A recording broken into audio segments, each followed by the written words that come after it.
Hi guys, আজ চলে এসেছি লেবুতলা পার্ক সন্তোষ মিত্র স্কোয়ার। এবছরের যে থিমটা ইমোজি, লাস ভেগাসের এলইডি স্ক্রিন পুরোটাই দেখতে পাচ্ছ। মায়ের প্রতিমা খুব সুন্দর হয়েছে, ভেতরে এলইডি স্ক্রিন দিয়ে যে দৃশ্য করেছে এবছর। আগের বছর যেখানে সেই রাম মন্দির দেখতে পাচ্ছ বন্ধুরা, তোমরা খুব ভালো লাগছে। মায়ের প্রতিমা, ওর সাথে মায়ের প্রতিমা খুব সুন্দর করেছে, দেখতে পাচ্ছ। আজকে এসছি, এতটা ভিড় নেই, বাট তোমরা আসো সবাই।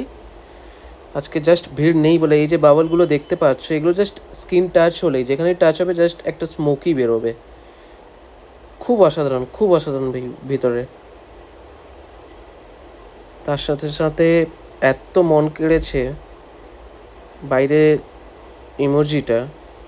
এখনও পুরোপুরি লাইটিং ঠিকঠাক মতো হয়নি, শুরু হয়নি, জাস্ট ভেতর থেকে দেখাচ্ছি তোমাদের, তোমরা দেখো আর তোমরা আসো। মায়ের সেই প্রতিমার রূপও খুব সুন্দর করে